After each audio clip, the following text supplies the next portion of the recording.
And what do you think has been the most difficult thing for your students to have learned that you have observed of them?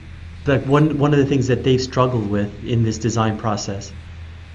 Um, I don't know if maybe the hardest thing has not so much been the design process aspect per se, because I think many of the students they're pretty conversant in the design process as a whole.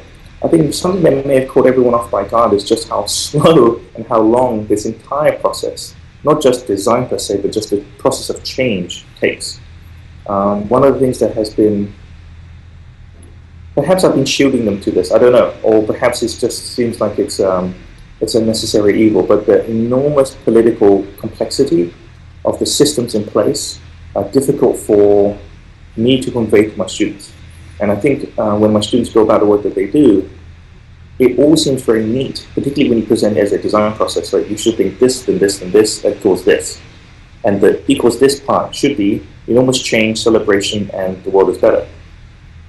You may do all of those process steps like we've done, but the equals part could take years, dwarfing the amount of time it took to do the process prior.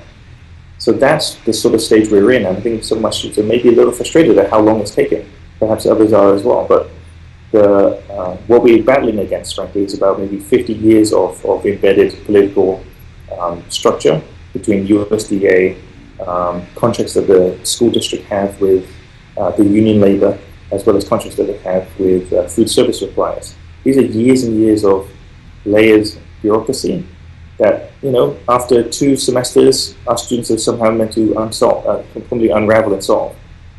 Yeah, that makes sense. Yeah.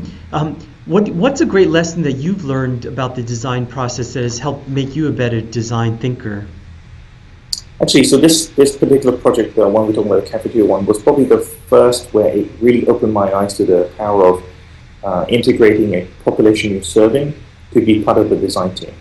I'd actually sort of trained myself as a designer through working in a number of different consultancies, like IDEO, for instance, where there was this is just mine, I think, I had bias that making a crowdsourced design solution somehow felt almost like lip service, as though you were merely integrating their opinion, but not really helping. They weren't really contributing to the design. You were just sort of saying, thank you very much, I checked the box for sort of public engagement, as it were.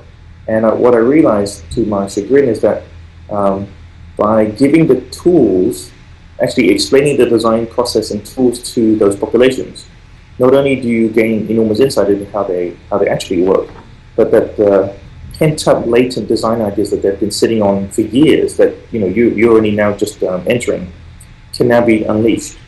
And that to me is truly exciting. I don't think I'd actually really appreciated just how latent that design talent was already in those communities, if only we'd maybe provided the right types of tools. So the biggest lesson for me was just understanding that there is enormous potential, and that our job actually is to not only design things, but also to be designing them with these populations if we could provide the right frameworks, impetus, and setup.